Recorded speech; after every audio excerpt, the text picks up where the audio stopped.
welcome to the One More Thing podcast. I'm Troy Doucet, and filling in for Mr. Ricardo today, and I'm with Dr. Larry Baucom. Thanks for being here, man. Good morning. Thanks. Yeah. Man, great kickoff this weekend to this new series, Christmas Chaos.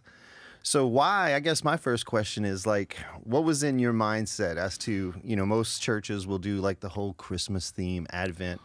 Why the curveball and Christmas chaos? Well, I think that's where we live. I think we can aspire for the traditional Advent concepts: peace, hope, love, joy, and I think you'll find them in there as we go through. But I think those are the antidote to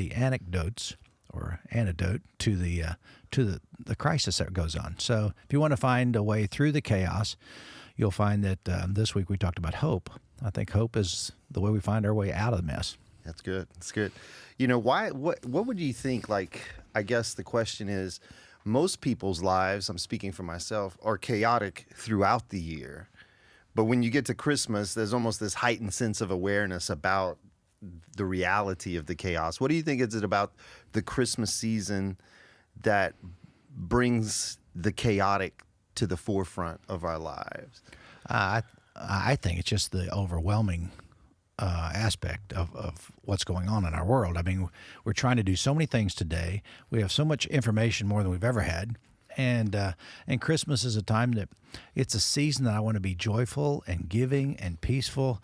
And there's a lot of other stuff that I have to do besides that. And there's families, there's parties. I mean, we have quite a few parties that we'll go to, and quite a few parties that we'll host between, Suncoast staff party, and then there's the Baucom family deal where I have family members that travel from across the state of Florida, Georgia, and Tennessee that'll come to my house for a day of activity. And it creates stress on Becky, which creates chaos for me. That's right. That's right. It's kind of the way it goes. But I think it's just this, it's the busiest time of the year for some people. And others would say, oh, no, not so. But I challenge people who say that. Maybe they have the whole month off, but even then they'll find something to do. That's it. And I like the way that you framed hope as that remedy, that antidote for the chaos that seems to be more encroaching on our lives this time of year when our calendars fill up and our pocketbooks get lower, which we'll talk about, this Sunday. Right. But you said something, in the sermon that really hit me, and I've heard it said another way before. As the church, one of our callings is to be purveyors of hope, to give that constant remedy, that constant antidote for the chaotic and the unpredictable in our life. But you said something that resonated with me as a minister. You said something along the lines of, a lot of times pastors, when they're in the pulpit, their priorities are wrong, which a lot of this sermon was about prioritization of what we value. But you said something along the lines of, lots of ministers you've known throughout the years, so have I, they love crowds but hate people. Can you expound on what does that mean when you said that? Like, well, I do have some friends who have told me that I really like preaching. In other words, I like standing up. I like to be the spotlight on me. I like to be able to disseminate information, but I don't want to. I don't want people to talk to me.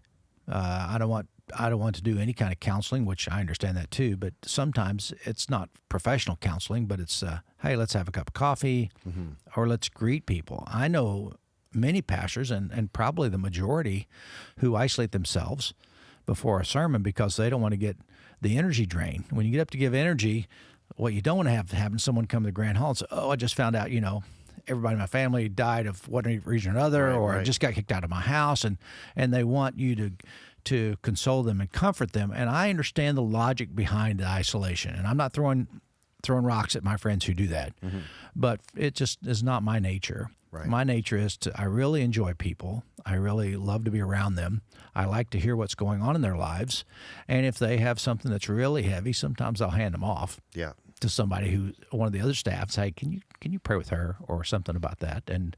But there's some pastors who are friends of mine, and they're good guys. Yeah. But they just see it through a different lens. And to each his own. But for me, I think people are the most important reason. People not let me back up a little bit. It's, Yeah. one of the things that we do as pastors sometimes is we try to see the need of our congregation and meet that need. And that's called, to use the term, when you study Scripture, it's called exegesis. You take the Scripture all apart.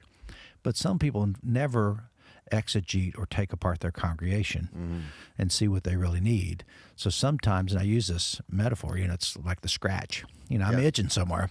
So I need to find out where you're itching if you're in my congregation, and I try to give you the hope or the scratch that meets your need in that area. And I think one of the needs is people are itching because they're looking for, where's the hope? That's right. And they need to find it. And some pastors get up and say, I'm gonna scratch where I'm itching. Yeah. And that's how well I can do A, B, or C, and it's more of the, it's more about them and where they're itching, that is where their community is hurting and where the needs are. And that's something I've experienced when I had an enormous growth in my youth ministry. It reverberated around the Dallas area, and I was getting invited to go speak at these conferences with, some of these, whatever you want to call popular Christian, communicators, and I'm just this lowly dude. And you found out even in those circles that people weren't the priority. The sermon was, and the show and the performance was the priority. And I would always engage with people, pray for people, whatever it was they were going to. I wasn't there just to elucidate my knowledge, my brain, but really to care and to give hope, to give hope that this message has to resonate with where you are, like you said, where you live. And that's what I said the week before that you brought up, was we teach best often what we need to learn most. I agree. And so what happens? Like what are the implications when those we love, because you said this in your sermon, are not our priority? Like what are the implications? Like what are some of the ramifications that can happen when we displace people who should have value in our life, who we love, and they become secondary to other things that are itching us? Yeah. I 2 or 3 responses to that. One is sometimes it seems that when you're on the circuit, let's go back to that, where all of a sudden you're popular and you feel good about that, and you feel like, hey, I'm doing this greater good, I'm going to do this. I've been invited to preach in different places, and some I've accepted and some I've not. And after a while I go, I'm not going to go there. I'm not going to go speak there, because when I do, I leave my community and my home and my family to go help someone else. And at the same time, if I do that more than once, or if I do that all the time, then my family is slighted, my church community is slighted. And you say, well, I'm trying to help this greater good, but really it's it may be more about just the feeling like I'm important, or feeling that it's complimented. I'm complimented by that kind of thing. And then that's true on that scale, but it's also true every week, to where all of a sudden I've got parties every night, and I don't have a dinner with my kids, or I don't have a family time because I'm busy trying to meet all the needs of the community. So part of that, and you know this as well, but at some point you got to take care of yourself, and the next part of that is you take care of others. When you're on the plane and the oxygen drops down, the masks fall out. That's right. Put the mask on who first? Yeah, on yourself. That's right. Then you put it on others. That's right. And we as pastors, oftentimes we forget that, and we put the mask on other people. Meanwhile, we burn out and our families burn out because we're putting the mask on this other entity. That's right. For me, Christmas is about simplify. I need to get back to where my heart is nourished again. I provide hope not only to me, but also to my family, my immediate family, and then my church community. And when I do that, I think that's the priority. It's not God. We say God first, family second, and then others third. And I think somewhere in that, if God first means self-preservation, if it means going to Africa and leaving my family behind and dying in 6 months because I've not taken care of myself, right? I don't think that's a good philosophy. But I've heard it, and I don't necessarily fight about it or fuss about it, but I just don't agree with it. That's right. So self-preservation, my family is important. I need to make sure that no matter what I do in ministry, my first ministry is to my family. That's good. Because one of the things that's impressed me, not only about Suncoast, but about your leadership, because coming on as the new guy, the new teaching guy, being up as often as I've been, most of the time, most churches have sort of a structure, a process that when the other guy, not the senior pastor's preaching, usually the senior pastor's nowhere to be found. He's on vacation or he's doing something else, but you're there, you know? And so it shows where your priorities are, and that's inspiring for me.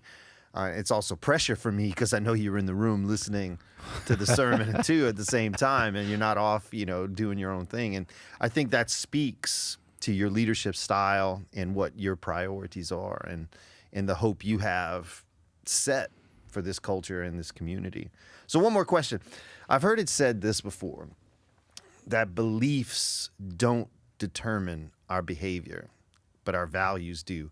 And you hit on Suncoast's 3 values really, really, you know, emphatically in this sermon. So how do our values here, since we don't have belief doctrines or creeds, like how do our values shape a community, a culture of hope here at Suncoast? Well, I think we went through the process of establishing those values, not in a moment. Mm-hmm. We wrestled with them for a long time. And I think the values, what you value determines how your life is to be lived. And I'd say that's true with beliefs.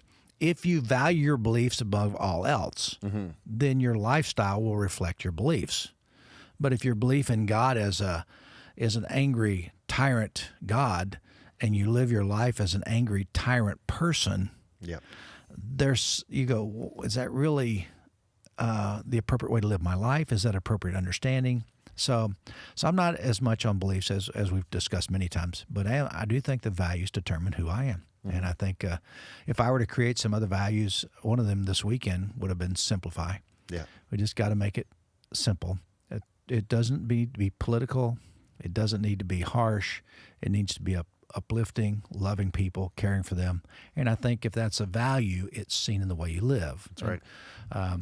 And we use this analogy, it's been brought up several times, but if you really believe in this eternal punishment style of hell, we redefine hell at Suncoast in different parameters, but if you believe this, God's created this eternal damnation for all of humanity, and that's really part of your belief, and you are not out grabbing every person you can to keep them from going there, you really don't believe it. Mm-hmm. And if the age of accountability is 12 years old, and then, you know, so you live 12 years, but forever and ever and ever and ever and ever you're going to burn in hell, the big joke is they kill your kids at 12.